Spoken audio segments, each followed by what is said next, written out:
Hello, Stevie Taylor here. Welcome to the Gig Life Podcast. You're looking well. I'm glad to have you here. Hope you enjoy this episode, which is something a little bit different. I'm doing a bunch of roundtable type episodes with musicians and performers and industry type people. And being a drummer and knowing a little bit about drums, the first one I put together was a drummers roundtable. So we got 6 Sydney drummers. We sat in a room and we talked about drums. Funny that. We talked about music. We talked about life. We discussed a bunch of predetermined topics. We handed it over to the listeners and some social media followers to ask some questions, which we went through and we discussed and answered. It was a hoot, man. We ended up recording 3.5 hours worth of stuff, which I'm not going to drop in one whole episode, so I'll do it in parts. So this one tonight will be will be part 1. So with me in the room on the panel for this drummers roundtable was Steve Marin, Dave Ferry, Fabrizio Omodei, Dave Goodman, Yanya Boston, and Jonnie Adams. Now, if you read the show notes, there's a little bit more information about each of those drummers. They've all been on the podcast before, having individual episodes. So I've also listed the episode numbers also in the show notes if you want to go and check them out individually. I recommend that because they're great people, very interesting, had awesome careers. Apologies in advance for not perfect sound quality. It was a bit tricky to record 7 people in one room. I'd only ever recorded one-on-one interviews before, so I had to try and record 7 people, and we only had 4 microphones. But we made it work. It's not perfect, but you can hear everything. I suggest maybe listen to it in headphones or turn your stereo right up, get it right in your ears. Yeah, so basically sit back and listen to us just talking about drums and stuff. If you don't like drums, maybe you'll like drums after this episode. But glad you're here. Sit back and enjoy part 1 of the Gig Life Podcast Drummers Roundtable. Cheers.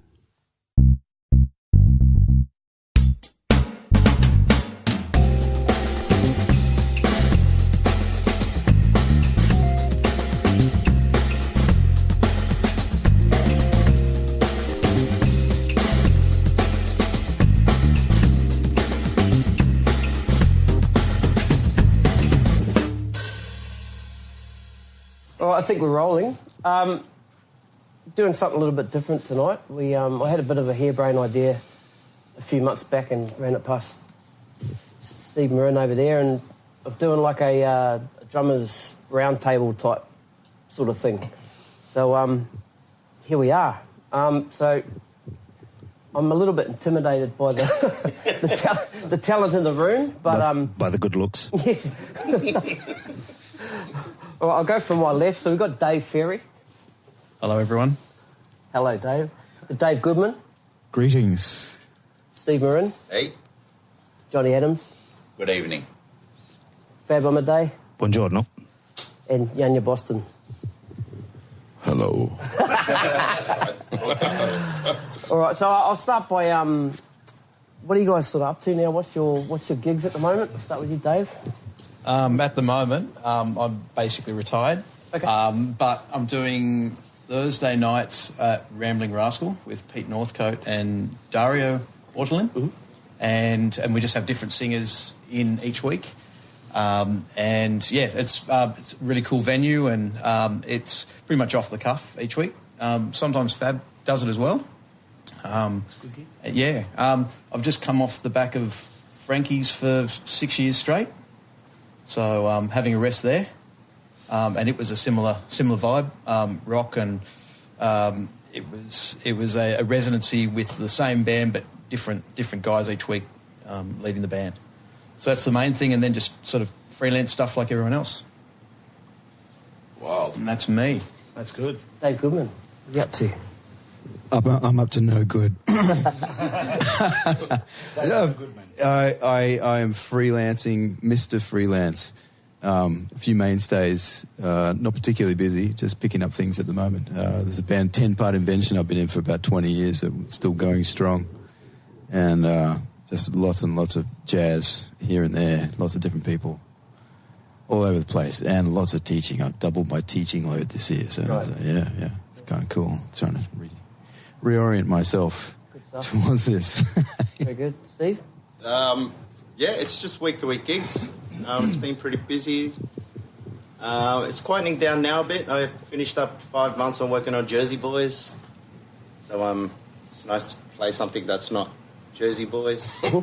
And I'll be going into 3 months of Saturday Night Fever in March. And I'm sure by the end of those 3 months, I'll probably want to play something else too.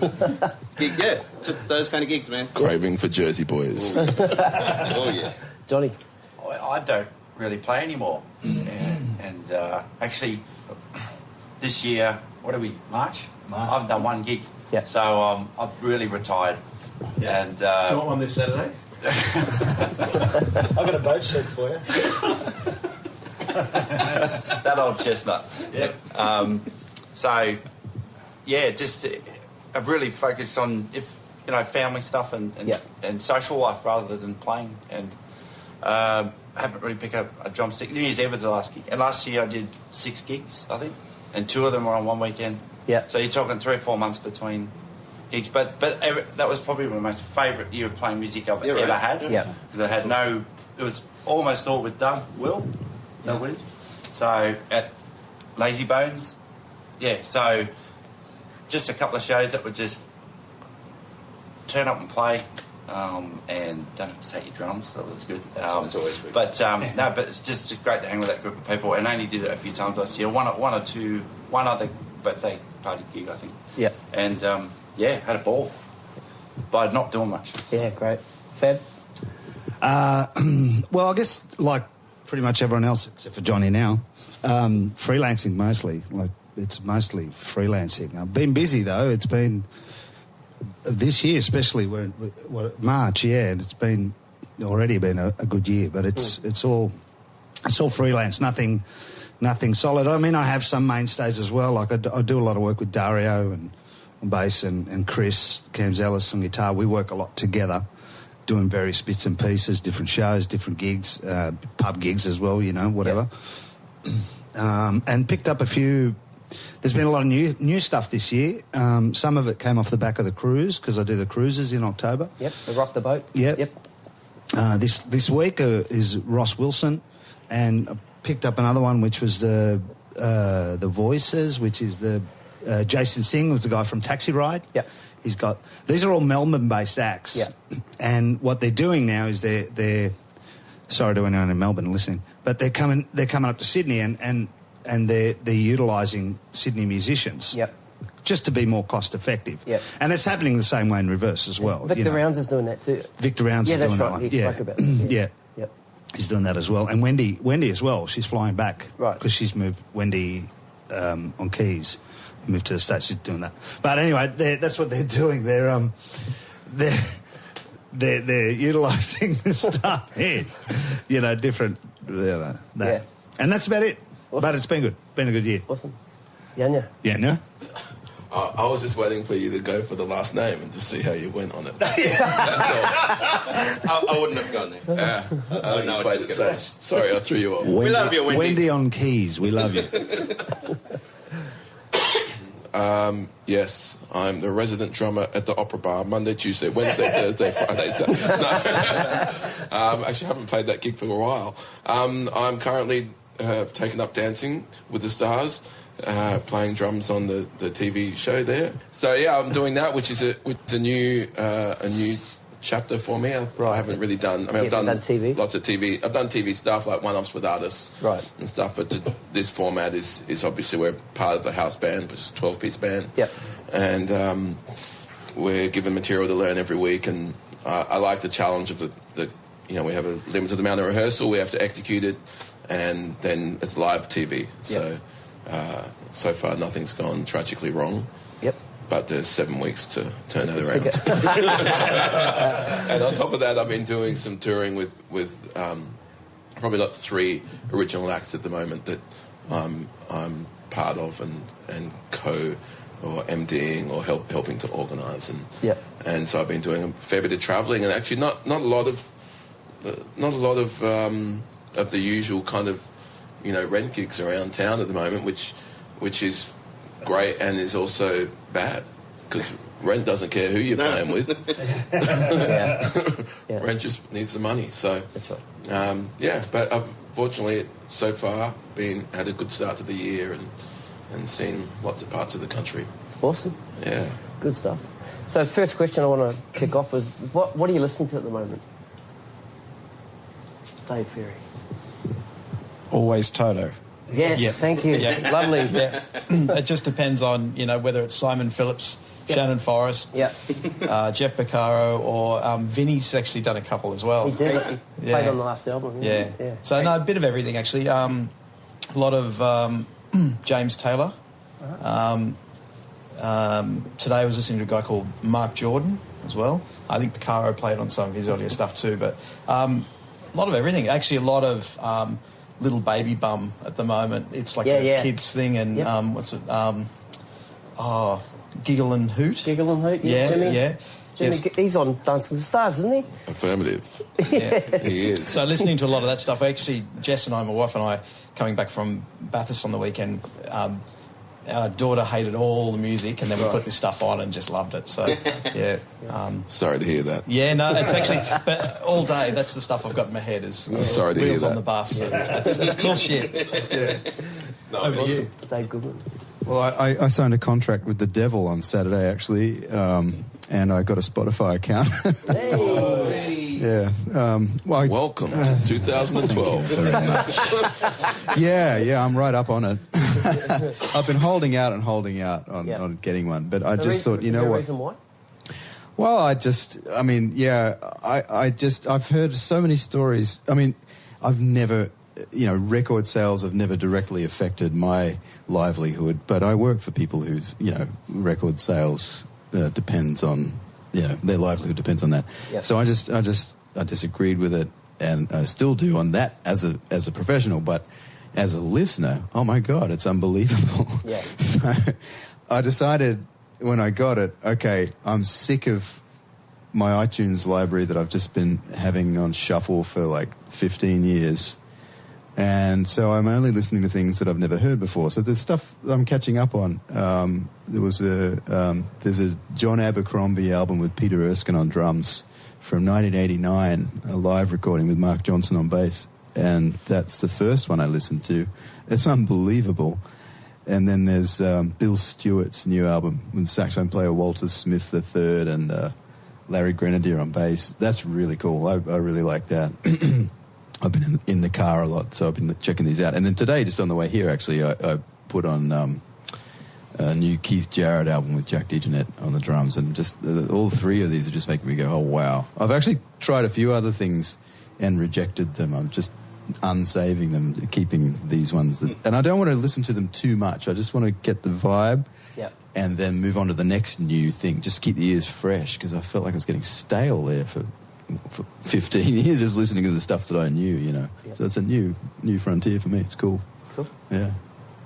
Steve Marin? Oh, jeez. I'm like you, Dave. I'm listening to what my kids are putting on. I know, it's kind of weird. But my niece and my daughter are really into Bohemian Rhapsody Queen. Yeah. That movie that's come out, so heaps of Queen. Which is kind of cool, because it's not that I didn't pay attention to it, but there's heaps of things that I didn't.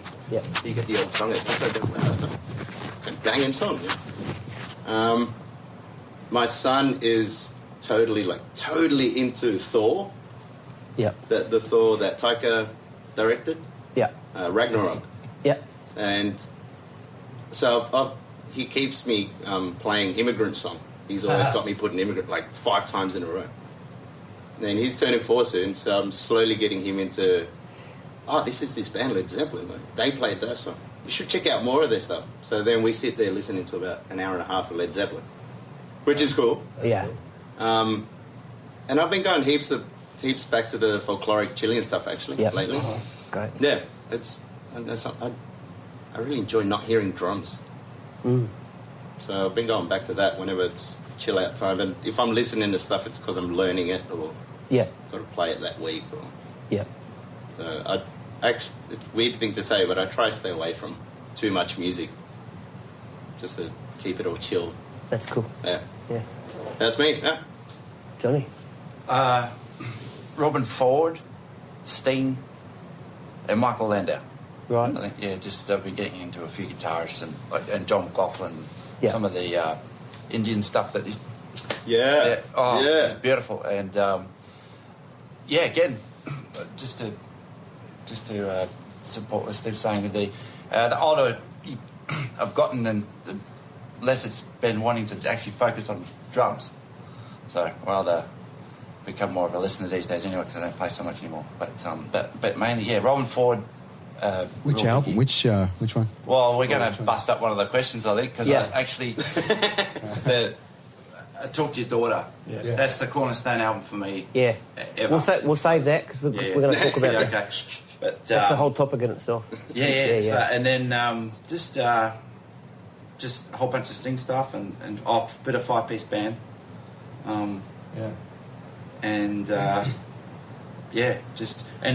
But in stark contrast, I don't know if it's because it's summer or not, but a bit of Beach Boys. James Rain, actually. James Rain. It's funny, I was listening to James Rain the other day when I was painting my house. Songwriting. Yeah, and John Watson on drums. Fuck, hell, man. I think Summer's actually had something to do with that, but so and some 90s Aussie pop, Margaret Ehrlich. Yeah. Like tracks like Escaping and all that, and then those late 80s, early 90s albums from some Aussie artists. So, and it's been delightful. Awesome. Well, that's hilarious. And I'll tell you why, because just the other day, I don't know what made me do that. I was YouTubing and I saw a James Rain live with John Watson. Right. Yeah. And I watched it and I went, oh, wow, because in the 80s I was, I was kind of into that stuff, not to play, but to listen to, you know what I mean? For me, it's been just a mixed bag of stuff, bit of him, bit of Toto, Queen, because of Bohemian Rhapsody, same thing, because my kids went to see it as well. So is that close enough? Am I close? How about here? Bohemian Rhapsody, like a lot of Queen, getting into Queen, and the same effect as what Steve was saying, because they're all tunes that you know or I've always known, but you're listening to them with kind of fresh ears, and it's like, wow, this is cool. So you There's always a few that escape you, right? Yeah, there is. That was awesome. There is. It's awesome. Believe it or not, some George Benson, some early Benson. Just a lot of stuff. I'm revisiting a lot of stuff that I'd been listening to, but a lot of the time, lately, I've been writing a lot of charts, so I've been having to listen to stuff because I'm writing charts. Yeah. And then when you spend a day doing that, it's kind of like, okay, I don't want to listen to anything right now. I'm good. And then if I get in the car and I don't want to listen to anything specific, I might put the radio on and do some radio surfing, and that lasts about 5 minutes. And I'll turn it off. Cool. And I'll try sing. Anyway. Hang on, one sec. Can you guys sit that mic on that arm of that chair and Oh, do you want it? Oh, that's... I can put it maybe... Oh, that'll do. Yeah. Don't be shy. I never am. You can even, if you stand it up on its end. Oh, you reckon? Hey. I've done that before. Hey. Yeah. Hey. Yanya. I haven't been doing any sort of intellectual music listening. Everyone's, I'm listening to this because I'm checking out this reference and this drummer from so-and-so. And I've just never really done that. I appreciate that people do it. And I think it's also an indication of how I came up playing drums and learning drums, which was not any sort of like structured kind of anything. I just played whatever was on the radio. And so I've never done that thing of like searching and following drummers, and I really should. All great, really great, legendary, classic musicians. Really, it's just not something I do. I've always come up with just singer-songwriters mainly, But in saying that, at the moment I'm just listening to, currently I'm just listening to like the week's show that we have to learn for the show, which is 80-second edits of tracks that you've heard on the radio quite often. Right. And other than that, I'll put on like an Apple Music like radio station type thing. I'll just find a genre and hit it and put it on. But it's just for background stuff. And if I'm actually doing any sort of intensive listening, I'm listening to podcasts. Non-music related podcasts. Apart from this one, though. Yeah. You're listening to the shit out of this. Well, yeah. This one, of course. But yeah, I found that's been the case for ages. Hey, I've never done that kind of, thing of like really seeking out this person, analysing their style and figuring out, what makes them them. It just hasn't been my thing. Yeah, that's cool. That's lazy, that's what it is. That's the thing. It's organic. All right, let's get into some sort of nitty-gritty. Want to hear the shittiest lug in Sydney? Because we're in Sydney. Does anyone want to do a gig that shit? Notice that Jonnie got 2 offers of gigs and just sort of laughed them off. And that old chestnut. Didn't say yes to either. You know what it is with the Sydney lugs? Is that you'll think of one, and then about 5 seconds later you think of another one that's even shitter. Right. Yeah. And then they'll just keep on going. Yeah. All right, let's go. I'm just trying to get to the one that's always just time consuming is getting into the casino, like event centre. In the event You've got to do like the loading dock and leave the drums inside the thing and get the car and drive around and get 4 lifts and walk through the casino floor, get to the... But the crew take it all though, right? Don't the crew take it all for you? Mate, I'm not Yanya Boston. No. I take my own shit. I thought that's what they did. That's what they used to do at the start. And then you get back in, and then you got to get to the broom, and then there's no trolleys. You got to do another 4 lifts with gear, and that's a shock. It's just time consuming. Yeah. It takes about 50 minutes just to get their stuff in. I got one that's similar to that. You just remind me of Castle Hill RSL. No loading dock. You've got to go through the front. Castle Hill RSL for 2 reasons. One, you got to get to Castle Hill RSL first. And that's a prick of a place to get to. I don't know why it is, but it is. And then you get there and it's that... Yeah, you got to drive around the back, the loading dock. You got to wait for someone to open the doors, which always takes 15, 20 minutes. Yeah. Then you got to hope they got a trolley, and you push it up this thing and into a lift and through the kitchen up to another floor and here and there, and it's got ramps and shit, and it's a pain in the ass. This is to play up on the in the top room, and then maybe 7 times out of 10 it sounds shit up there too on stage. So you're doing all that for a shit sound. But anyway. I'm grateful for anyone who wants to book me for the Castle Hill show. I'm free next Saturday. I'll do that one on Gakon. This is Fab speaking. Dave Ferry, what you got? Outside of Sydney, the worst lug I've ever had was Cathedral Cave at Wellington Caves. And so you had to go down through the whole cave and it was the end and then back out again. So that's the worst lug. Kick drum sounded fucking great though. Yeah, at least you got you just hear it go cavernous. Yeah. What's the hotel at Martin Place? There's like a ballroom. That one. It's not the West End, is it? Is it the West End? Number one. Yeah, down in the ballroom. one Pitt Street Mall. Yeah, it's a pain in the ass. Yeah, that's probably one of the worst ones. Mainly dealing with a lot of the the bellboys, and they give you a trolley that's that big. Or the service lifts. The service lifts are good. Which only go up and down once every 20 minutes, and the door opens and everyone's in there. And there you go with all your gear, and what do you do? See, I thought of a worse one. Yeah. And here's what happened: QVB, tea rooms. No flat loads. We have a winner, ladies and gentlemen. We have a winner. Yeah. And the gig itself. And then you're sitting in the But that's the worst one. It is. It's bad.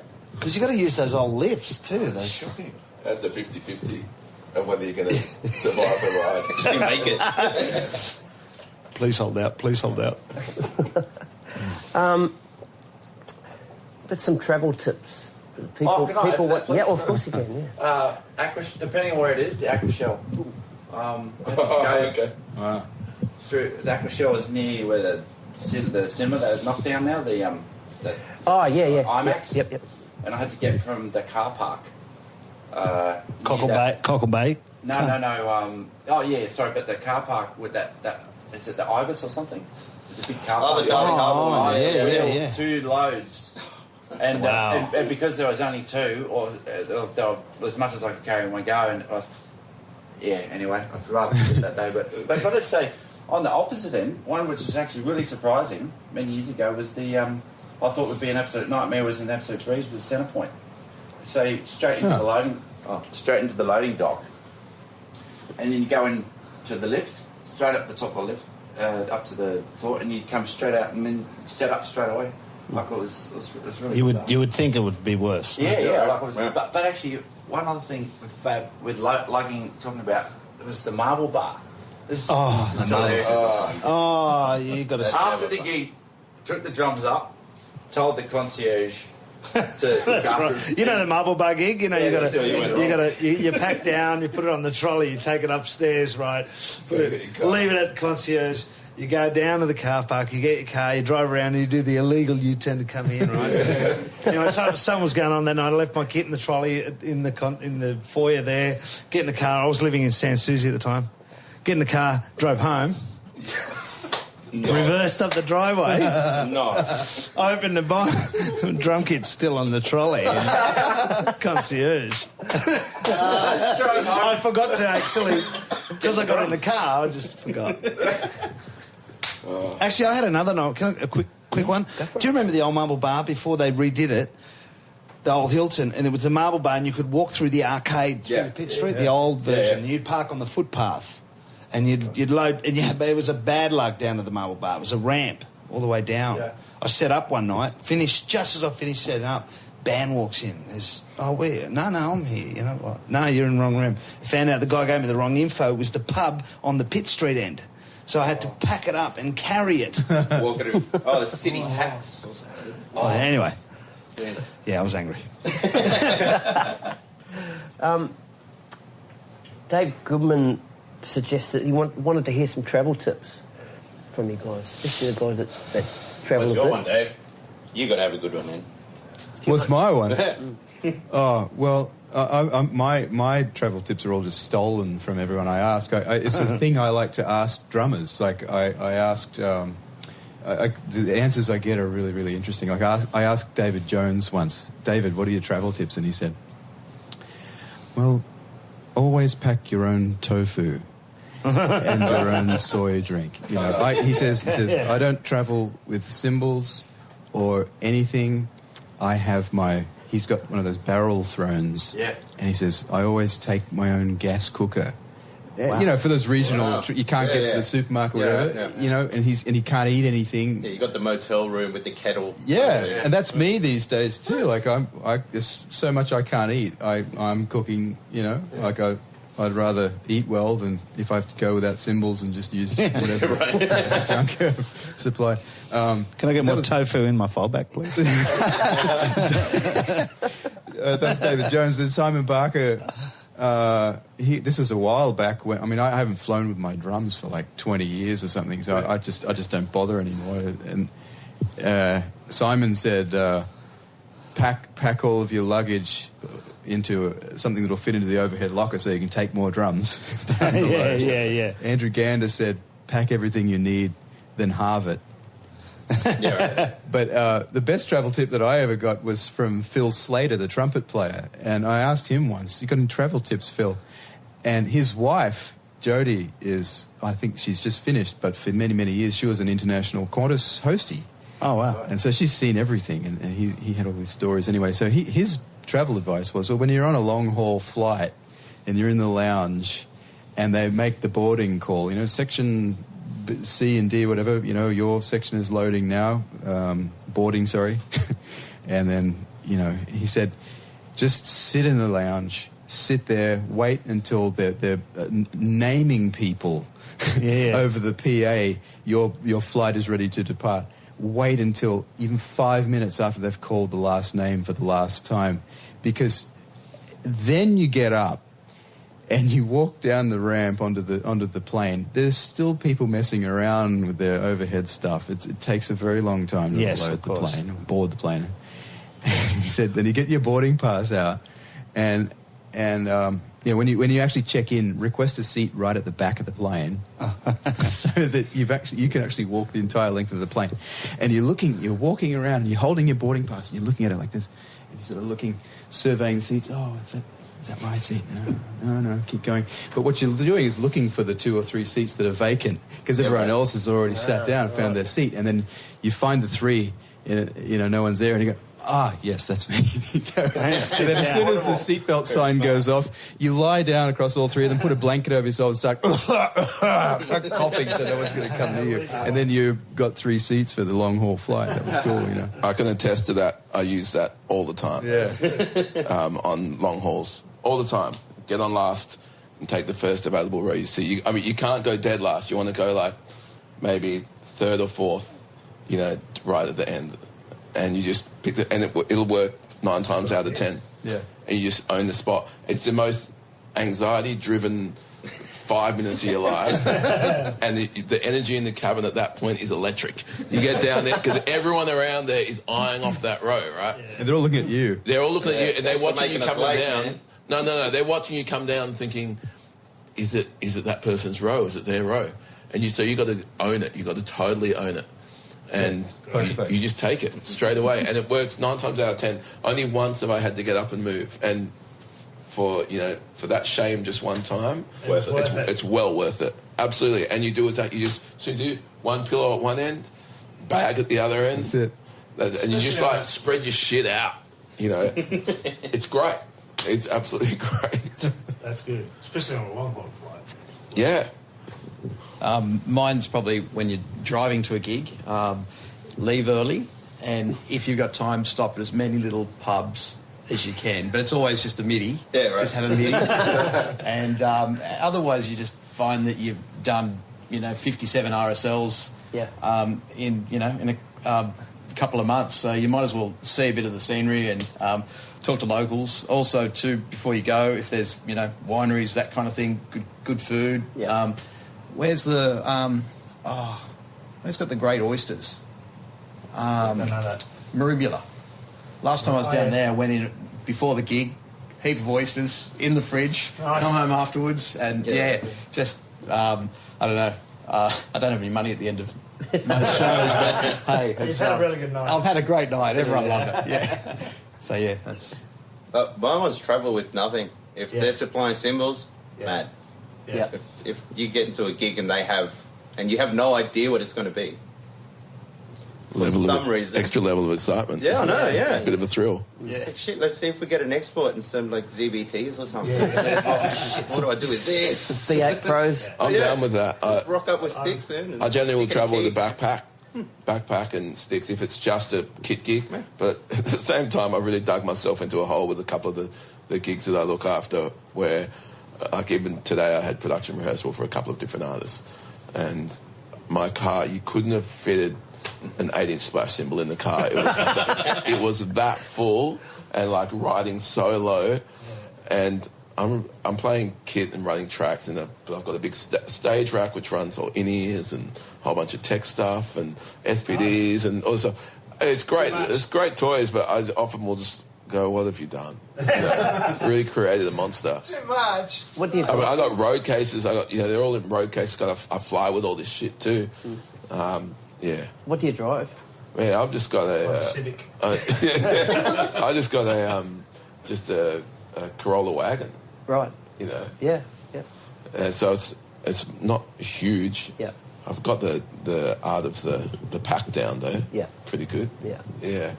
But travel with as little as possible. Travel with as little as possible. That was actually going to be my advice too, as little as possible. I'll take a stick bag. And usually, because my stick bag has got a lot of sticks in it, I'll just take exactly what I'll need. Right. Maybe 3 pairs just to and put them in a smaller stick bag. Right. Yeah. Stick them in my luggage. Yep. Cymbals. Only if I have to take my cymbals, I'll take them. I usually take them. I had a gig in Melbourne this weekend, and in my cymbal case, I managed to put my shoes. 3 pairs of sticks, some brushes, tuning key. Yeah. You know what? That was it. I bought one of those a couple of years ago. I bought one of those, protection racket, the big guy deep on one. wheels, the deep one on wheels, and the shit you can fit in there, man. It's incredible. There's one thing, the handle's bending like this. I'll carry it, but it works. But as little as possible, yeah. Yeah. Anything? A Sonor drum key and I'm serious. Yeah. And Allen keys. The amount of times I've actually averted some sort of drama by having the right size Allen key, like about 20 or 30 little keys and a little like Mentos tin. And just to make sure I've always had a Sonor drum kit, because if something turns up, you've got to be able to tune it. So, but if there's any equipment, I reckon a stable stool, pedal, and cymbals after that probably. Right. Why the Sonor drum kit specifically? Oh, because high kids. You don't sometimes you slotted. Yeah. Or a 10-cent piece. Well, yeah, I was going to say, or a coin, right? Yeah. Right. That never works, then. Even in the stick bag right now, there's a Sonor drum in the everyday stick bag. Right. The The Allen key, I went to Adelaide last week and they took an Allen key off me. At the airport, always. Really? Yeah, they took it off me. It was in my stick bag and it went through the thing. I was carrying it on. Went through the thing and they went, oh, hang on a minute. They pulled it out. So in case you grub screwed somebody? Or? Yeah. No, but they had I think what the it conveyor was. was loose, Steve. They thought, oh, that's just what we've been looking for. You're doing the service. It's incredible. Work. Yeah. No, they took the Allen key off me and the woman, I said, why are you taking that? I'm going to unscrew a pilot. And she was like, and she took her name badge off, right? She took her name badge off. She said, I'll show you why. And she took it off and she held the Allen key up to the name badge and it was longer than the name badge. She said, if it's longer than this badge, it's not going on. I went, it's an Allen key. If I need an Allen key this weekend, I'm finding you. I'm finding you, woman. Yeah. Don't take an Allen key, folks. No, I've had taking the whole. It depends on where you are, though. And I found Virgin's the best. I think that was a Virgin flight, by the way. Yeah. But I think Could have been much worse. Yeah. I mean, the security people obviously that just the terminal, but I think travelling Virgin people at the checkout kiosks and that have been by far the most accommodating for drummers or musicians with equipment. Right. And the least favourite probably would be Jetstar. Actually, if you're 1 gram over, you got to pay for it. I mean, that's every time, and then actually quite unhelpful in quite a few situations from memory. Scoot. This is a long time ago, though. Before retirement. Yeah, before. So, Answer. No. Scoot Airlines. or Compass. Yeah. East West. Worst stuff up on a gig. Hey, Goodman.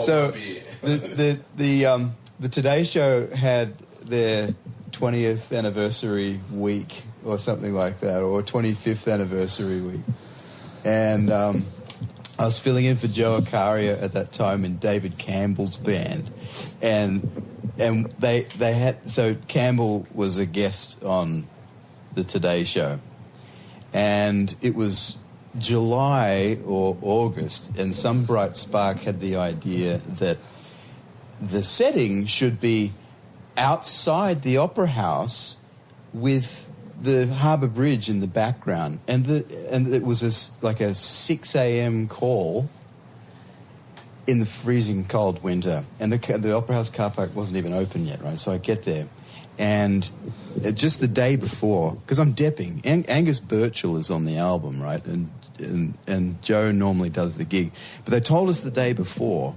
that, oh, by the way, and I had a chart there, and I was looking forward to just playing through some big band thing.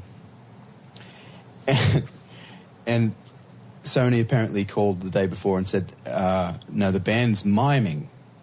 And in fact, and when I showed up, the producer came to me and said, yes, well, you'll be in charge of what are those playback machines? They're just absolutely dedicated to playing back music recordings on air, whatever it's called. Do you know what it is, Yanya? No, there's a few different ones, but it's Yeah. a dedicated You know the playback. vibe, right? Yeah. And there's absolutely no latency in pressing the button and like the first millisecond of the track going onto the TV, right?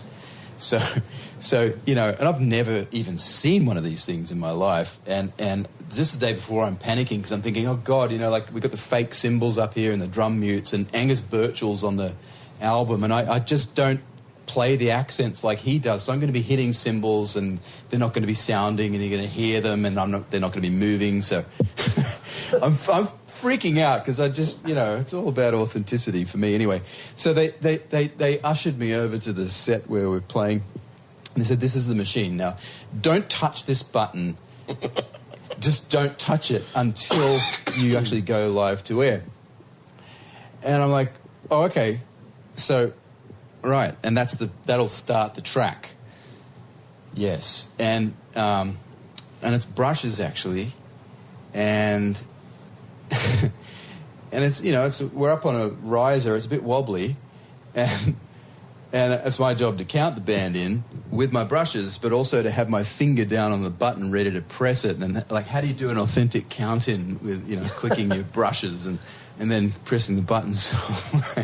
1, 2, 1, oh shit, and I pressed the button 3.5 beats before the track went on, going to national TV, and I'm like, oh, fuck it, I picked up my brushes, and I had these messages from students saying, were you actually playing on that track? I saw cymbals moving, and it's just like this thing. It felt like the end of the world, but I don't think anyone really cared. I felt like I wanted to die. No one's awake. Yeah, no one's awake. Thank goodness. That's why they called it so early. Jonnie. The biggest one, there'd be a few actually, but I was filling in for some. There was Deva Pamana got this gig for us for this Indonesian rock band. They're quite prolific where they're from, and the drummer had sore wrists, so they got 2 other drummers to dep part of the gig each. So there's like one, the main drummer's going to be there for the beginning, then the other guy would do 3 tunes, and I'd do 3 tunes, and then the main drummer would finish. Apparently he could do an hour before his wrists were really had it. It sounds like a very logical arrangement. Yeah. Say. Absolutely streamlined. And what could possibly go wrong? oh yeah, well, yeah, and then I came on. Yeah, anyway, so we did, and the first gig was in Perth. I'd never been to Perth. The rehearsal, we got there at night time and got trucked 45 minutes out of town, and it's like black windows, can't see out. I felt like I was on another planet. Almost everyone else was speaking another language. I was the only white bloke there, and I couldn't speak their language, so I felt alienated because I didn't know the place. It was dark, and I felt alienated because I didn't know their music that well, and them, and not speaking their language. So, and then we got in the rehearsal room, and then they start. We got through the rehearsal, and they're whispering in their lung bag. And you don't know they're talking about you, but you don't know what they're saying.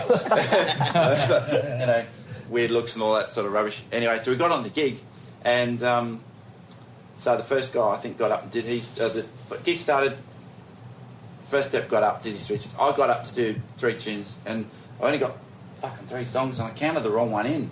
And one was a ballad, and the other one was like a hard hitting, and I've just Counted the hard hitting. yeah, and it stopped. It only went for a few seconds, and it just So I felt pretty embarrassed, but yeah. I wonder what they were saying about you. Yeah, I wouldn't have known. Yeah. My one was actually identical. We were doing a show. It was like a Cuban theme floor show type thing. It was an 8-piece band, about 10 dancers, and it was like everything was real tight. Segues were real tight. Like it'd been going for a bit, so it was actually really tight show. And for some reason, same thing.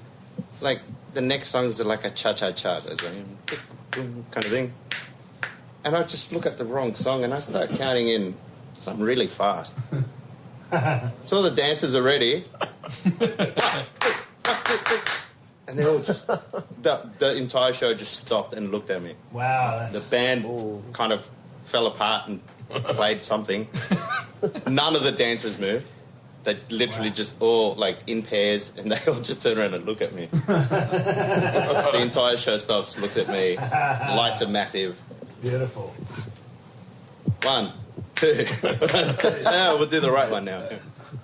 I got one that I was filling in for Priscilla, Queen of the Desert, in the Lyric Theatre Casino. No. Yeah. I didn't know she was a drummer. Oh, you mean music stories? Sorry. Yanya, up to you. No, I was filling it, and it was the first time I'd ever played in the pit.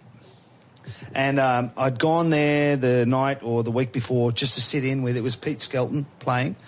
And it was set up in the pit, drums were in the middle in a booth, and I sat behind him for the whole show just to get a feel for it. I get there first night for me, and it's all to click. We've got a TV screen here, got your charts, you've got your own mix, your own headphone mix, and it's a split level where you've got the MD who was on keyboards up on a split level, so he could see the stage and he could see the band, right? And he also only had a camera on his piano, so on the camera you could see his hands. He would give you cues like this, for the whole thing. It was really, and it was precise. It was precise. And anyway, not to say the least, I was actually quite nervous because I'd never done a pit gig before. We do the gig, and they stopped for intermission. It was Saturday night, full house. Stopped for intermission. We come back on for the next set, and what I did was I had earbuds, and because it felt like it was a bit loud, what I did is I thought I'm going to put, for the second set, I'm going to put earbuds in and my cans over the top just to protect my ears a bit. So we get there. The MD had this thing, right? He would call, get ready, and you knew you had 30 seconds. And then he'd say, get ready again, second get ready, 15 seconds, here we go. And he would hit the click, right? And you'd start. Anyway, so I knew that's a warning thing, get ready in your ears. I put these earbuds in, I start fixing up my charts, getting my shit ready, getting everything ready, everyone's getting in place, blah, blah, blah. And I'm waiting for the get ready. Oh, okay, there's no get ready. And I was nervous, I was fucking nervous. All of a sudden in the distance, I hear this really faint click. Tick, tick, tick, tick, and the band comes in. And I turn around, my headphones are still on the... Oh, shit. I put the fucking earbuds in. And not the cans. And I forgot to put the cans on. Dickhead. Everything went slow motion. I went, nah. And it was a full-on tune. Like, it was like everyone in. Bang, first number back, And you just felt this whole fucking show just go like, whoa, wobble. Everyone wobbled. You could fucking feel it. Like, I dove for these cans and I put them on, picked up my sticks already, I'm crying. We're like 10 bars in already because this song's at like 350 BPM. It was fast. So we're already into the chart. Find myself, it took me 3 songs to swallow my heart. And you could just feel that the band, the whole fucking show doing this one. You can imagine what was going on upstairs. Just imagine the MD's finger. Oh, fuck me. What one would have been. And here I am filling in. I'm filling in, you know what I mean? I'm like, this is fucked. Yeah. End of the show, he comes up to me and I was tail between my legs and I said, dude, I'm really sorry. I'm really sorry to explain to him. As I was about to explain to him what happened, he stopped me. He goes, listen, no. He goes, it's my fault. I really apologise to you. I'm like, what the hell? And he was explaining to me that the bass player, who's the regular guy, was always taking his time. He would fucking, get ready and he'd be like, because he's reading a book. These guys are doing it every night. He was just, and I watched him. He's like, there, like this, fucking everything's slow. He said, he's always taking his time. I say, here we go, and he hasn't even got his cans on there. He goes, and I'm sick of it, and I'm sick of it. And he was getting heated up. He goes, and I just wanted to get him out. I wanted to, and what he said to me, he goes, I always look around first to make sure everyone's got their cans on. Otherwise, I won't call it. If I see someone without, he goes, I didn't look around. I'm focused on him. And he finally put his cans on. I went, right, bang, and he hit it, and I said to him, don't ever do it again. He's not listening to this. No. I didn't mention names, mate. I had a kind of similar one. I think I might have spoken about it on the episode we did, but just another playback. A playback situation where I was depping. I was playing for this Australian pop artist at the time who was pretty much at the height of her career, and I was just depping on the gig. And the way that the gig was set up, there was playback, and that was coming off one of those old Roland VS880s. You remember those units, right? Screens weren't lit up. You would set your, this song is on page number here, bank number here, and so the show hadn't been put in any kind of sequential order, right? That's helpful. At all. So song 1 was on page 3, bank 4. Song 2 was on page 2, bank 1. Now, some of the songs, the backing vocals were triggered off an SPD. I don't know why, but some of the songs, the backing vocals were triggered off SPD. And, I think everyone has a different approach to how they will, depending on where the vocal comes in before the one, if they're going to put it on the thing or not, and whether they're going to play it on the bar.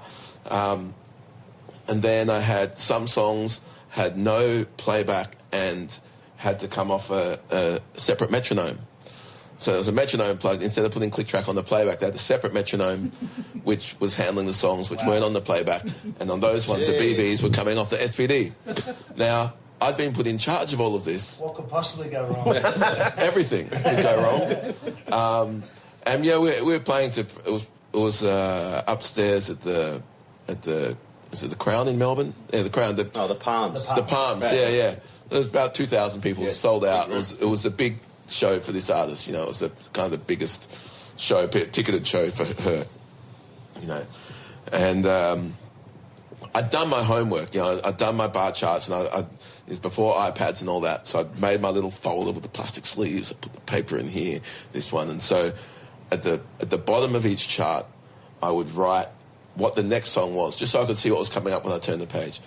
Do I need to switch to metronome? Do I need to use the playback machine? If I'm using the playback machine, what thing is it? If it's SPD, what bank is it? Blah, blah, blah.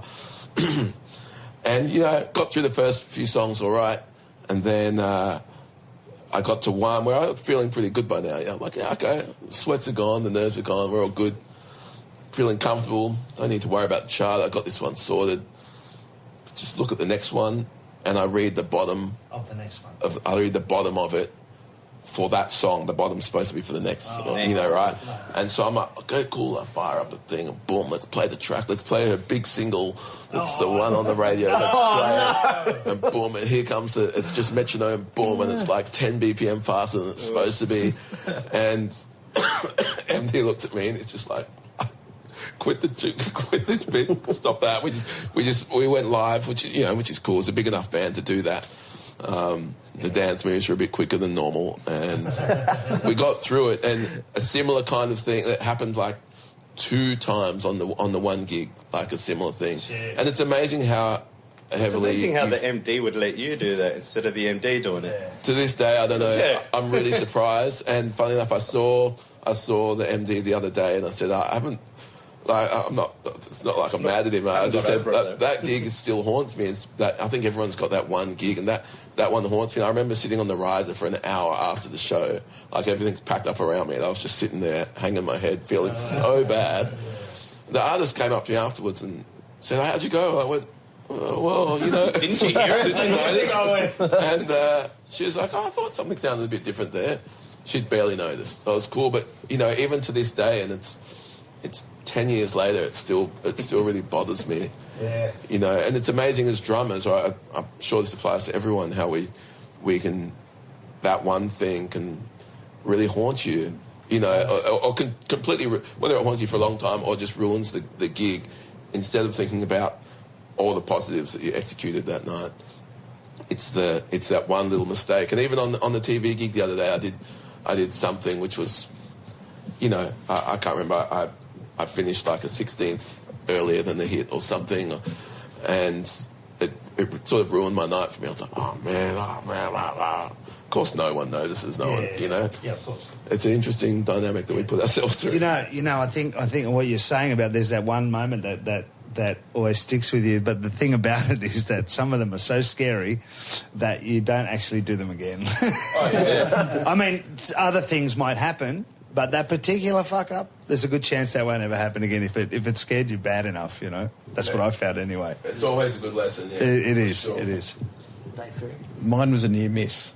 I got away with it. But it was, I've had a few of those in my day. But, it was the first TV mime that I did, and you know how you always get there and it's a pretty shit kit. It's not yours.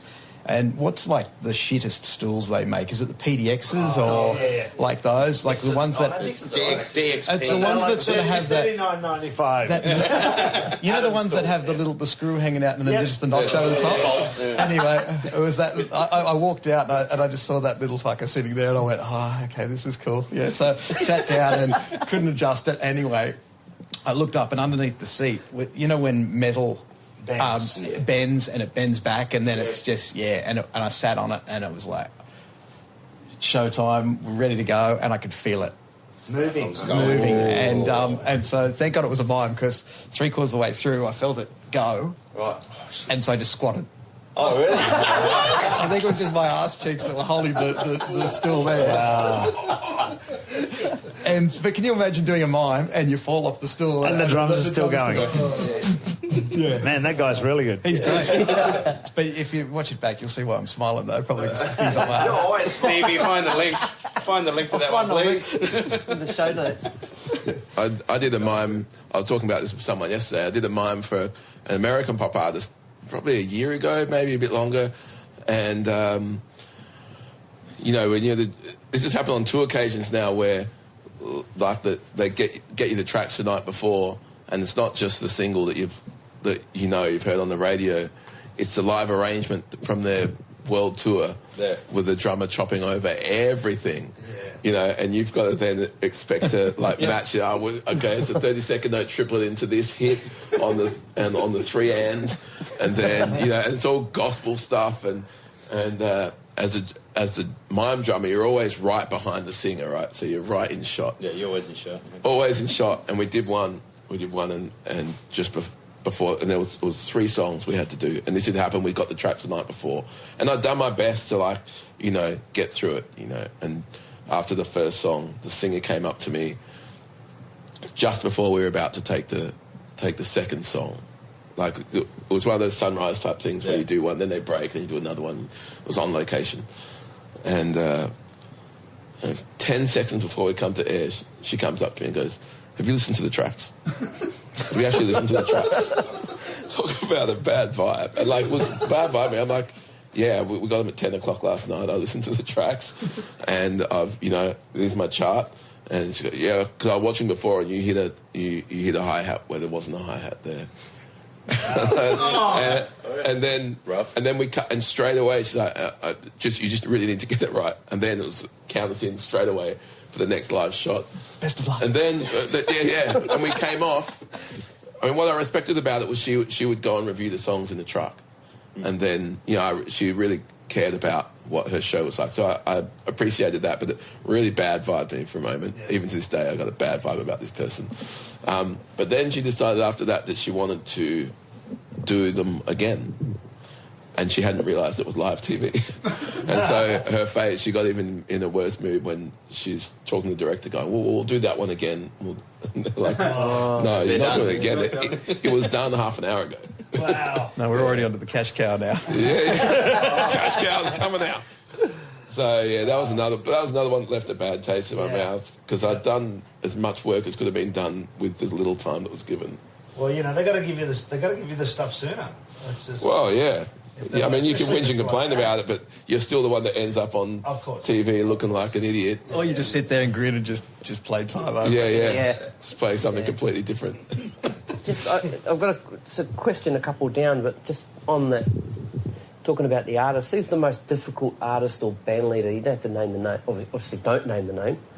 But the most difficult artist or band leader or person that you've worked for that's just made you go, never fucking. I think for mine, it's when someone really just can't communicate what they're trying to get to you, and I find that with a lot of the Latin guys, it's just a bit of a cultural difference. Like, if you're working with a bunch of Aussie Latinos, we're all pretty Aussie. So we're Aussies. So you get these guys that come in and they're like barking orders, and it's like, hold on, you got a good band. This will work. Just, chill. Hey, man, can you play it like this? Yeah, sure. I find that you struggle with cultural difference, right? Where you go to a place like You go check out rehearsals in like a Cuban band or something in Cuba, and they're all just barking at each other. Oh man, Wow. it's just, but no one's like, it's never in a bad mood or anything. It's just how they talk. Yeah. Would that be compared to like the traffic in Mumbai? That everyone's bipping at each other, but no one's really yelling. But yeah, but nothing's happening. No, they're just bipping, but no one's angry. Yeah, I find that difference was probably the hardest thing with, possibly the hardest people to work with when it comes to that. Dave Goodman? Oh, well, there are Without naming names. The two types of situations that I don't really appreciate, I'll put it this way, you know, it's when, I mean, here we are in a room full of beautiful drummers, and you know what it's like, you know what you've put into your craft to get to sound as good as you do. I know that you know that.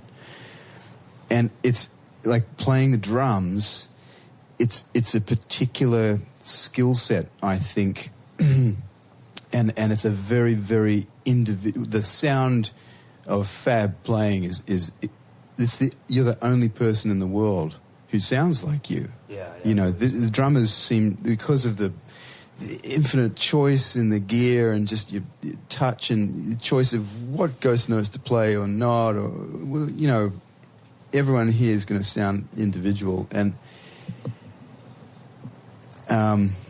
I like it when someone kind of knows my limitations and accepts them and just says, I want you to play. And so the antithesis of that is someone who doesn't really understand or appreciate the uniqueness of what I have to offer, and so they start micromanaging your stuff to try and make you sound like someone who actually they might live a block away, and they should have just called that person in the first place. People who just can't accept what you're bringing. It's just like, well, you've called the wrong person. I'm pretty versatile, but to an extent, you know. And so once someone starts to really, I mean, I'm also professional as well to give people what they want, of course. But there's a threshold of what I think I can deliver and what I'm willing to deliver. And I don't like that. The other situation for me is when you know, freelancing so much, I'm reading a lot, and what I can't stand now, there are two things that kind of annoy me, and I'm interested to hear actually. When with charts, so everyone's got their notation software, and people write these drum charts so that they can hear the notation software play a little drum track for them, and that's the part they'll give you. And it's like, man, just give me a chord chart, or give me a lead sheet, or just a form, just a rhythm section part. Don't give me what your computer sounded good playing. I'm not going to read. Yeah, it's like, I'm not going to play that. Even the best sight reader in the world is not going to play that. I'm sorry. Or just say it's a mambo or whatever it is. And then the other thing about the music notation software is I think people who are using it, I'm generalizing. I'm complaining about the worst. Most people are very good. But the question was, and then it's like, but people don't finish their charts properly, so they don't write any dynamics in, and you're just reading shit down to try and just get a sense of what it sounds like. You know, you don't even know the song. You're hearing it for the first time as you're playing it, and then they'll turn around and say, "That's supposed to be soft there. That's supposed to, the dynamics." You know, it's like, well, you didn't fucking write any dynamics in there. I can read. You know? You've got one person in mind when you're saying all this, so you're just like seeing this person in your mind. I have. Dave, come on. I have many people in mind. My lips are sealed, and maybe those are my those two situations are not the ones I like to be in when I play. But I don't mind either. It's pretty cool. I could be sweeping the floor of an abattoir or something. Right? So it's not that bad. Dave, number 2. He's number 1. Oh no. They get rid of me first. Yeah, it's really hard to answer this one without throwing someone under the bus, but they deserve it.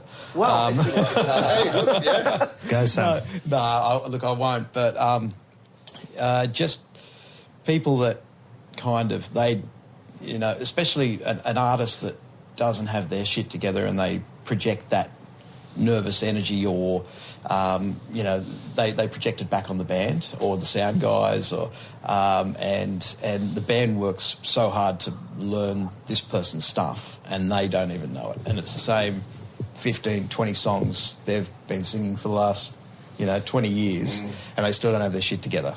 And you're thinking, hang on, I only got this stuff 2 nights ago, and I know all this stuff. Because I actually don't chart. I just memorise everything. Sometimes that works for me. Sometimes it's I'm up all night because I just can't. There's nights where I do it easily. I can listen to stuff once or twice and I've got it. Other times it just it takes a lot of work. But do you give lessons? No. Memory lessons? No. I'll give you one lesson, but you have to remember it. So you sort of think, I've studied this stuff. I even know, I can even hear the tones. I can hear everyone else's parts as well because they're sort of a lot of your cues, and you can't even remember your own fucking song. Know it. Or remember me, and I did the gig last week for you. So you do get a few. I've had a couple of people, but there's one in particular that rings a bell. Cool. Yeah. John? I haven't played much for quite a while, so... go back. The Chase that career back. Just a hobby. I'm not a musician. I honestly believe I'm not a musician. I don't have the dream, don't have the... live the life, but, Still figuring out how to use a microphone, I see it too. Shoot. I'm now involved in tech. I got throttled when I was younger, in a good way. And I've had chats. We've all been there, haven't we? Yeah, I've been yelled and screamed at, but as an education. And it's not a bad thing, but it's been really good because it was Doug Williams. I was 18. I was just finishing high school and I was playing with him down the basement. He'd be on Saturday nights filling in for Mark Kennedy and big shoes, man. It's a serious reality check. And he'd be screaming and yelling, And then it took a year or two before that actually died off. And I didn't realise that it was just to try and educate. I took it personally. Yeah. So, but no, we've had good chats about that a lot since. But just a couple of, if anything, negative at all. Just when someone, what the 2 days of saying, micromanaging, and when someone brings their negative energy across, that's totally out of shape for what's going on and what you're there to do. Really, and that's happened a fair amount, I would think, over time. But can't really think of many instances. But those two themes, those couple of themes that they were talking about, definitely. Fab always brings a downer, don't you? I do. I know myself. I have to agree. Pretty much the same with these two guys and what John's saying. I think a lot of it is just the worst scenarios that have always been towards attitude, just bad attitude and ego. Yeah. Yeah. And there was one experience, I won't mention any names, a profile guy who I was playing with, and we had a fill-in keyboard player come in who's a notable keyboard player, really, really, really good. And he stepped in, and it's not a gig to lug or step in on easily at all. There was a lot of stuff, a lot of complexities to the music. This keyboard player stepped in, and I remember watching him all night, and it was a biggish gig, and I was watching him all night, and I was blown away at how much he was nailing this gig. And he made one mistake, and the artist, the singer, turned around and tore shreds out of him on stage. Oh, and I'll always remember that, and I wanted to throw a stick at him. I was seething. I was just so upset. And the first thing, as soon as we got off the stage, I went straight to the keyboard player, put my arms around him and said, "Dude, you smashed that gig. You were amazing." And he really was. He really smashed the gig. It was just, I was like, man, that's cool. And that just whole thing, that just goes along the line of the ego attitude, bad attitude thing. The only one other thing I want to add to that, bad experiences, is being ripped off in the sense of being booked. And there was a situation many years ago where I was in this this outfit, and the lead singer was the guy booking the band, and he quoted for this thing, and it happened a few times. There was suspicion that he was taking money. And by accident, he accidentally emailed the printout to the keyboard player. You know what? I think I've heard of this particular gig. I think I've heard what this one particular gig was paying. And we all just went, wow, really? There you go. He accident. And it was one of those things where you hit send and it's gone. Yeah. And I went to the keyboard player just showed it to everyone else, and sure enough, we were getting this much, and he was getting that much, and he was saying that he was getting that. That's the other one. That's the other one. That's just ripping off a fellow musician. What did you do about it? Did you confront him? He was confronted. I don't remember exactly what happened with that situation, but something else with this guy happened, and I left. I just said, I'm done here. See you later. Out of here. That's it. That's. Yeah. Yanya. I haven't really come across a really bad one yet. So far, most of my experiences are really positive. Yeah. I had a situation where I was touring with an artist one time, and I could tell that there was a bit of an attitude thrown towards me at times, and I kind of didn't. I didn't let it sort of affect me, and I just ploughed through, did my job, and it was a fairly long tour. And the attitude sort of was increasing and getting a little arduous at times. But, I mean, what I found about it was I assessed the situation in that this was a first-time experience for this artist in quite a pressure situation and doing stuff that they hadn't done on a level that they hadn't done before. And so I decided not to say anything about it, really, and just to keep smiling and doing all the extra jobs that I had to do a lot as part of this as well, and it was pretty tough at times, but I was glad that I did that, because it came to a point where sometime after we came home, they called me up, and they must have been done some thinking about it themselves, and come to the conclusion and acknowledge what had gone on, and they called me up to get together and apologise for it, and that was just such a really great thing. And so I guess my takeaway from that was it's important to look at the situation around. I mean, I've no doubt every situation you guys just spoke about is completely valid. For my point, in my case, I know that I didn't sort of deserve to get some of the treatment I got handed out. Well, I didn't deserve any of it, really. And it wasn't anything super hard or specific. It was just a general sort of attitude. But that happens with the best of people when you're on the road for a long time in each other's pockets, and you've got to kind of expect that and almost let it wash over you at times. And as a result, things are still wonderful. And a lot was learned from that experience for them as a first time doing something like that. And for me, as having done a lot of that stuff, even just seeing that kind of the positive come to fruition out of some negative kind of vibes. That's my Zen part I'm going to add to the equation. That's cool.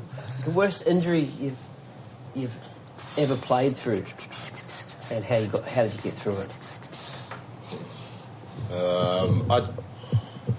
My one was when I was about 18, 19, and I was playing with this Latin band, and these guys were all a bit older, and they just used to joke around, and there was a trolley backstage, and I was the youngest one in the band by far, so everyone's just I'm sitting on this trolley, and everyone's just chucking it across the room, and in one of those, someone pushes it one-handed, goes straight into this brick wall, and my knee goes straight into it about 5 minutes before playing.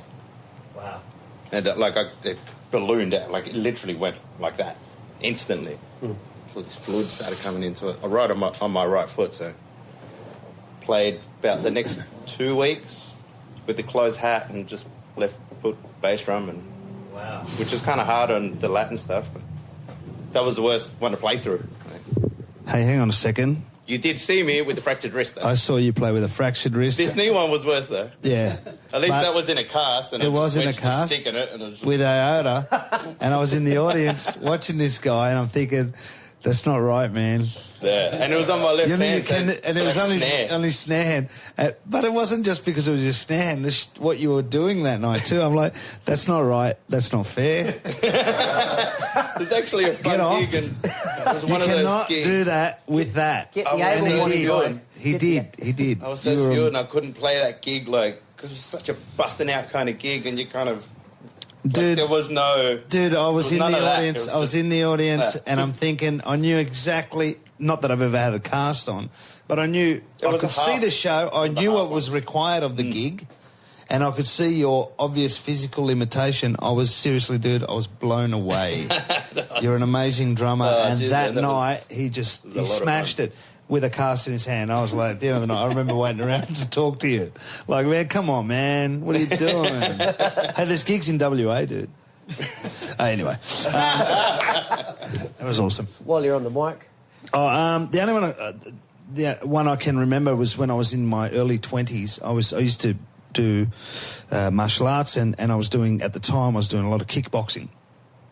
And it was a day, I had a gig that night, and I was at training, and I rolled my ankle, and I actually thought I broke it because it cracked, and I think it was a ligament on the outside of the ankle. It was my bass drum foot. Yeah, done that. And I rolled it, and I heard it go crack, and my drumming life flashed before my eyes. Yeah. I had a gig that night. I managed to get to the gig. I had people help me load in. I wasn't sure. I got home from training, and the first thing I did was play out my bass drum pedal and try to play. And I could do this. I could make the up and down motion, but it was really weak. But any slight movement this way, and it was like lightning bolt to the back of the eyeball. Yep. So I had to get through this gig and just back. Really quiet bass drum, soft. It's like a big. Most of it, people would have thought I had a big bass drum, big mallet. Soft. That was it. I'm going to add to this one. I slipped the disc, my L5 S1, right at the bottom base of my spine, because I broke my back years ago. Oh, all the other injuries just went. Yeah, I'm not telling my story anymore. Jeez. My foot fell off in that kickboxing. So anyway, I've got this reoccurring thing where the disc slips because of the parts that are broken. And anyway, so it had flared up, and if you've ever had a real lower back injury and a slipped disc, you can't move your trunk. Wow. Any movement of your trunk is just a pain straight up your back into your shoulder blades and then down both legs. So I got towels, and I wrapped the towels around my trunk real tight to anchor me to the stool. And I just sat there and I just played like this. Oh, Jesus Christ. Told them I can't play loud, you have to turn me up, turn the mics up. Lucky I was playing in a screen so I could hear myself. Yeah. Playing really quiet, and any slight movement, pain down my legs. And need a Valium and a vodka with that. That's got to... I couldn't get anybody to sub for me. So sorry, did you say you broke your back? Not that, I'd broken my back. You had broken already? Yes. This was a slip disc, right, okay. Yeah. That's pretty nasty, dude. Yeah. I don't really feel like telling my story anymore. I stubbed my toe one time. Oh, rest in peace, toe. I hadn't thought about this for many years, but my very first time I played drums in front of, it was a school band, this school band thing. First time ever, I was 12 years old. And there was a school finish that day, and basically I had my hand, I was leaning out of the doorway to say goodbye to someone, just a regular doorway of the classroom. So my hand was, the door was wide open, and my hand was in the hinge area of the door. And someone decided to slam the door. Not knowing my hand was there, they were just kicking me, shutting me out as a joke. Ha ha ha, heaps funny, man. Never talking to that guy again. Anyway, slammed the door to the point where the door latched, and my hand was stuck in it. And it was this, no one could put it from my little finger down, down to my wrist, and it became swollen like a foot.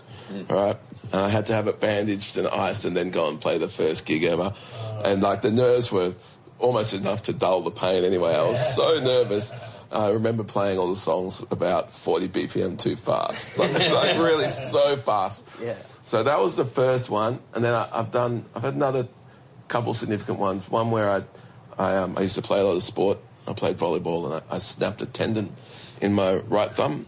To this day, it's snapped. I never got it seen to. # men's health. Never had it checked out. It'll be fine. That'll be fine. It's just a sore thumb. Years later, I've discovered it was completely snapped. Wow. And so I just played through that for. I think I had to play some hand percussion stuff, which is not a lot of fun. And then that's a bit of a recurring injury. About probably 7 years ago, I slipped. I was down the rocks at Bondi, and I slipped over and caught myself with my hand, but my thumb went right into the crack between two rocks. Wow. And I just heard it just tear the muscle. And that was when I was gigging a lot. I was gigging a fair bit. And so for the next kind of couple of months, I played with the stick between my first and second finger. I'd put gaff tape, sort of reverse tape on the stick so it would stick in there. And I'd play, and then my thumb was totally plastered up. And I'd play kind of, this sort of weird action and build some nice callus up there. that burns, I tell you. So that's kind of, it's just not as good as a broken back. Here you go. No, Ferry. I'm hopeless. I'm always playing with injuries, mainly because I play touch footy and I'm getting too old for it. Probably the worst one was that I played a couple of hours before a gig and tore my hamstring. And that was a Frankies gig where it was full on stuff. So played through that. Broken fingers, I've had heaps of those. Busted tendons, and always too when you break a finger, it always sticks out a bit. You don't realise how fine you cut it between each drum or rim, and when you've got a finger slightly sticking out, you smash it on everything. But done that. I'm sure everyone's done the hi-hat slice. Have you ever done that one where your hand comes past the hi-hat and you just see the blood right there? Yeah, wow. See the blood just goes, especially if you've got coated heads too. It just goes, and it's a house kit too. So the next guy goes, ooh, yeah. So I've never done that, but I've whacked myself in the face with a stick. And it's embarrassing as well as painful. I'll tell you the most embarrassing one is you catch your glasses on the way through and then they flick out and you have the chick you've been winking at, you've got to go and say, sorry, that's actually mine and I do have bad eyesight. Yes, that's, it's actually astigmatism. Yeah, that's great. Your mum's got that too. That's great. Yeah, excellent. Yeah. That's funny. Yeah. That's very funny. That's me. I saw that. Jonnie? Well, we go. Jonnie got the mic. I've actually survived thus far without any, maybe a cut finger or something, because I've always been around tools and working on engines since I was a kid. And that sort of stuff. And I mean, there was a few sliced fingertips in at the shop, probably, at the drum shop. Nothing really. The only one I can remember, which is just quite silly, is I was doing one of those percussion type gigs. I think it was at Cargo Bar, and everyone's munted on a Saturday night. And someone thought it'd be a really good idea to unbolt the top of the stool and take it. And it's a bit dark too in there, in some spots. And so I went and sat down, and it fucking went right up my ass. Actually, the top of the tripod. I was going to make a joke, but I'm not going to. Well, actually, I've got no laughing matter. I will. He's talking about worst incidents, John, not the most happiest. I had to go there. Someone had to. Come on. Oh, actually, it wasn't what you call.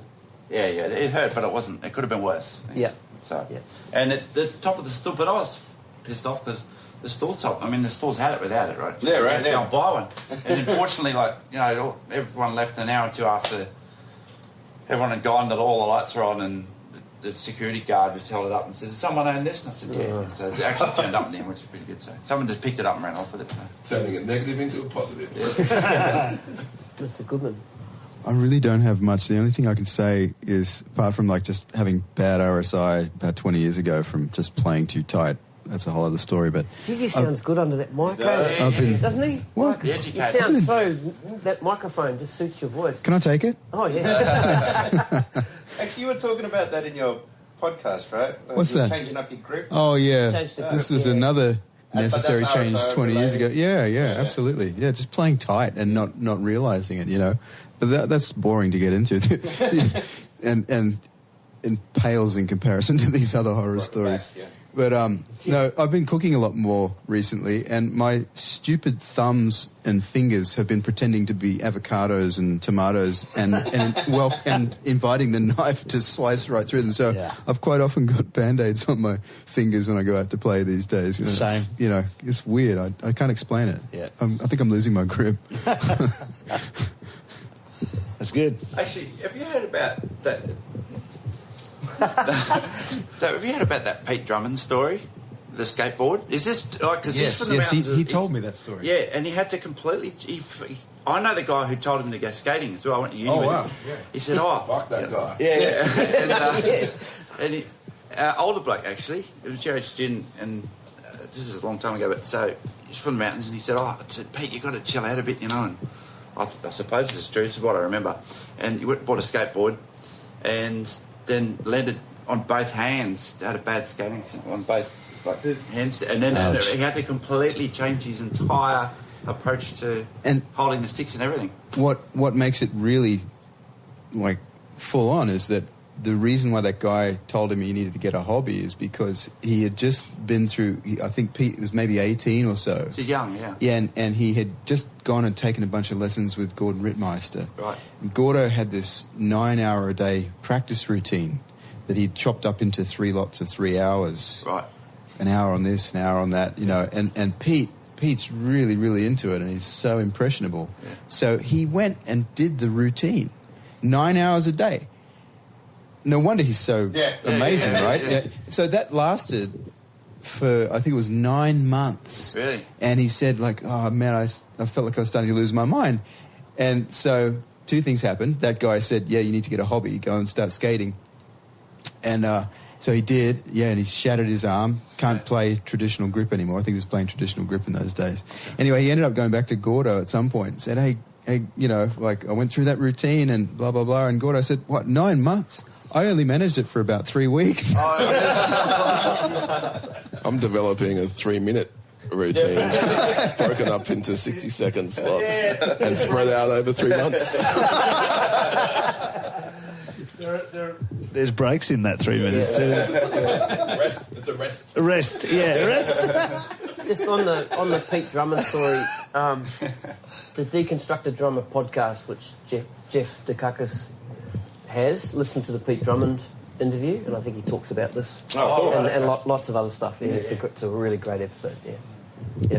He bloody made it work for him, didn't he? Oh yeah. He's insanely good. Incredibly good. Yeah. Nuts. Yeah. Yep. Who is this Pete Drummond you talk of? New young type. New young guy. Actually, someone described it as a metamorphosis of Vinny and Virgil. Yeah, right there. Vingil. I mean, and you'd believe it too. I mean, it's Oh, someone described him as that.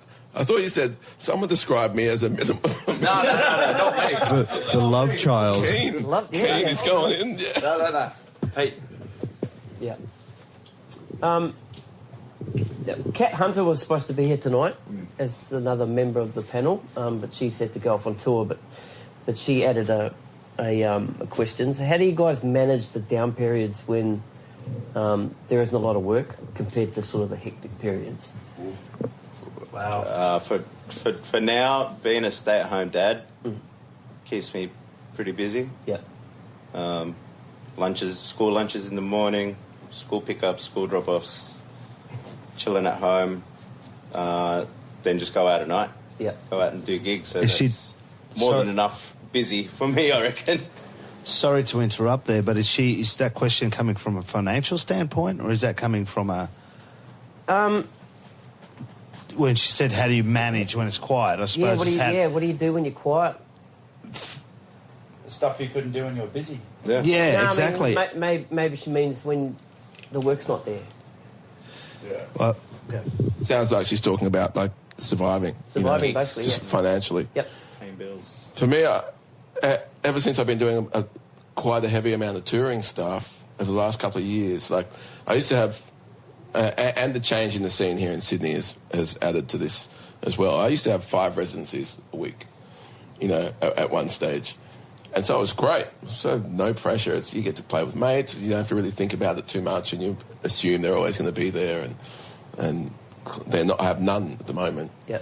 I'm doing this TV gig, which is cool, but that's finite. And I've found that I just tell myself it's going to be okay. I look at the averages and go, you know, so far I've managed to keep going, and so I'm going to enjoy the fact that this weekend I haven't got a gig, and I'm going to I take my partner out.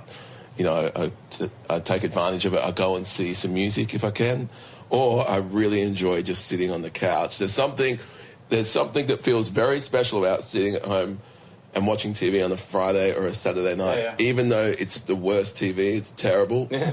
It feels like such a privilege. It's not something I want the privilege of on a regular basis. That's not going to do well for any of us. But so just on that then, when does it get to a point where, well, the work's not coming in, I'm going to have to start the hustle? Fortunately, I can't answer that yet, but it's something I think about. Yep. It's definitely something I think about every, you know... I think we talked about this. We did it every month. Like, it's inevitable, right? It is inevitable that that the phone will stop ringing at some stage. It will slow down. For some of us it has. For others, you've got to diversify. For me, I've found that diving into some of the tech side and being able to do some of the... emulate some of the pop stuff, like not just your kind of radio-friendly, the pop that was what we called pop 20 years ago, but a lot of the stuff which is very electronic now, having the equipment and knowing the equipment well and how to run playback and set up playback and design all that kind of stuff. I found that has kept me in other avenues of work where it might not have been before. And now I've found myself where I'm putting shows together for some artists who I'm not touring with, but they employ me to essentially go in and run their rehearsals, put the playback and stuff together and send them out. So that's something that we all have to think about, because you can't fight time, can you? And there's so many great drummers coming up, you know, and there's limited amount of gigs, and we've seen what is going on with the scene here, and that's that presents a whole other level of struggles that we got to face. But yeah, at this moment, I just enjoy it. If I have that time, I try and do something that's I'm going to enjoy, so I'm not thinking about the fact that I'm not making rent money tonight. You know, yeah. On what you said about keeping a positive state of mind as well is really important. If you're doing something, you know, if you're doing something that you love, that you're passionate about, we all know this. You're doing something you're passionate about, you're just going to keep doing it. It is tricky. You've got to stay positive when the chips are down, when the gigs are quiet. It's about getting into a right frame of mind and staying positive, knowing that you'll be all right. But at the same time, that doesn't always pay the bills either, so there's a lot of diversity going on. Everyone's got their own individual circumstances, and there's a lot of players out there that diversify with either teaching or some players teach. Well, you teach a lot, right? Yeah, I do, yeah. But you teach a lot and you gig a lot. Yeah, it's sort of part of the same... It's all part of the same thing, that's right. So there's diversity there. I mean, it's just... And there's nothing wrong with getting a part-time job too, as long as if you need to pay bills, there's nothing wrong with that, as long as you keep I think it's very much about keeping a positive state of mind in life, not just in music, but in life as well.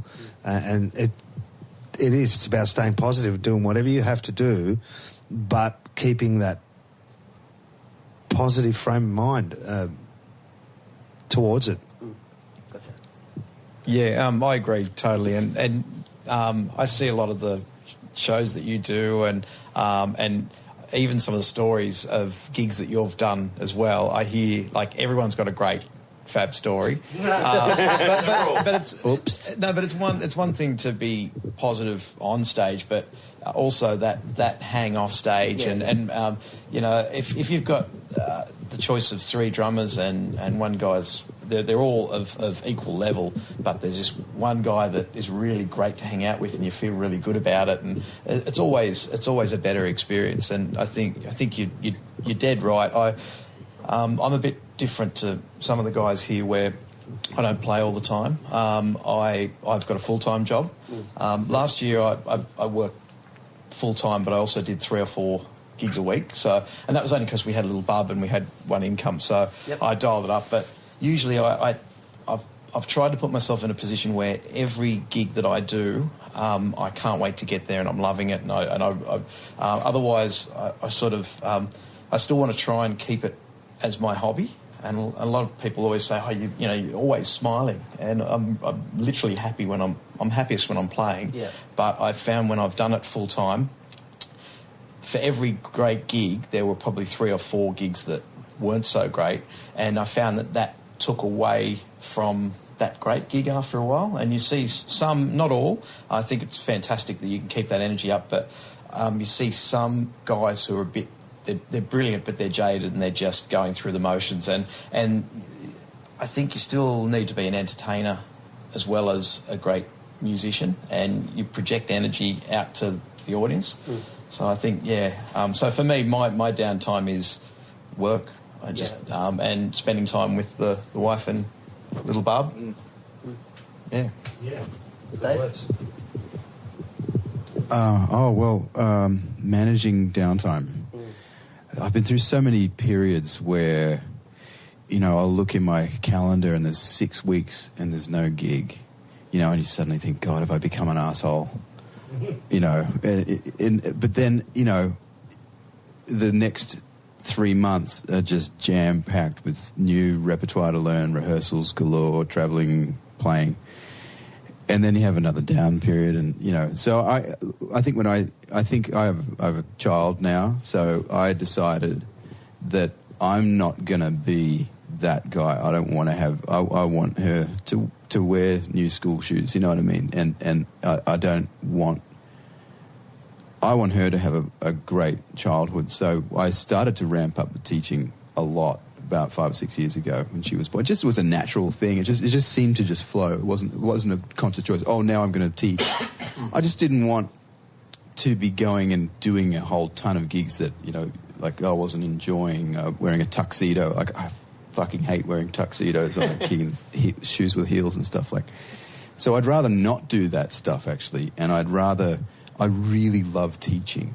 So all my bills are covered from my regular teaching, and it's great. And then so gigs that come in these days, I'm really happy to go and play because I don't take the gigs I don't want or that aren't. You can be really selective about that. Yeah, I mean, I don't want to sound like I'm sort of Mr. Uppity or anything. No. But finding the middle ground. Yeah, and it actually, Lloyd Swanton, the bassist, said to me once, he said, as soon as you stop accepting shitty gigs, you automatically have better gigs. Yeah. And a saxophone player, Paul Cutland, said to me once, way back when I was a bachelor and just absolutely scuffling. I was going to Coles at like bloody 11 o'clock because they marked the bread down to 50 cents. You know what I mean? Like, I was on the dole for a week. I couldn't even put a dole form in. They cut me. That's what I was going to do as soon as everyone left. And so I know what it's like to be without money. And somehow or other, like you said, Yanya, you've still managed, you're still here. And I like that, man. Like longevity, everybody who's here, it's very cool. Like somehow or other, we've managed to just keep going through thick or thin. Yeah, you kind of got to average it out too. Yeah, there'll be times, how often have we been like, oh, man, I wish I wasn't working tonight because I'm absolutely wrecked, and you've got to think and be grateful for those times and remember those times for the moment where you don't have work and go, okay, here's my chance where I can relax and enjoy that time off because shortly it's going to get to a point where I would be wishing I wasn't having to go and do this rehearsal or go and do this thing or go and work because you're so exhausted from having so much work. So it really does swing about. and perhaps we're fortunate that we can say that that here. I'm not saying that it's easy for everyone. There's no doubt, but we're not the young. We're not the young, and so by saying that, what I'm saying is we've been through it, and we're still here for. We're still here. There's a reason we're still here. Yeah. John? Oh, reason for still here.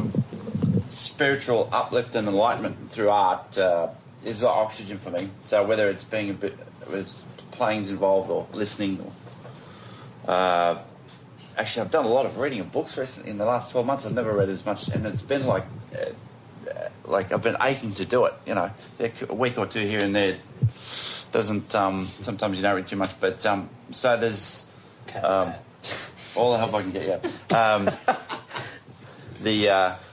But you've got to remember though that this music industry is not exclusive to quiet times either. So it's not just like it's happening in one area. The building game. I mean, I've been a building designer and draftsman or whatever, and I've been flat out. Even there's been a downturn, but I've fortunately been flat out. So I mean, it's not just exclusive to one or two areas. There's every trade or job set out there is going to have an up and a down. So well, I'm in mining, so I repaired mining equipment. So when the mining boom was on, it was crazy, Do as much as you can get. Then the arse fell out, but it's all coming back now. Waves, I think what you said is really important. Hey, like just to know. It's easy for us to be very insular in what we do, right? And go, our whole world is our drumming industry, our music industry, but we're a very small sector of the entertainment industry. Small sector of the entertainment industry, which is one industry which is a small sector of just societal, jobs that people have. And so one of the things, like keeping a positive mind, as you were saying, I often will say to myself, man, I don't have any work this weekend, but I also don't have to get up and go to an office in my case any time, or I don't have to go and do this thing. And also that thought that there are people doing it way harder than me right now. And so for me to, obviously it's all right to feel sorry for yourself, whatever, but I will often have that thought and go, okay, I live in this apartment which I can somehow afford, and I have spent a lot of money on gear, and just about being grateful for what we have done and what we do have, and the fact that work does seem to keep coming back around, and that if I don't have work for a couple of weeks or something like that, it's a downtime and it will pick up. It's just being positive about that and enjoying that space. It's just rehashing what I said, really. Yeah, but also diversifying, that's really important. I mean, I branched out a little bit into percussion, badly, but the electric, the tech side, that's huge. And then I do all of it badly.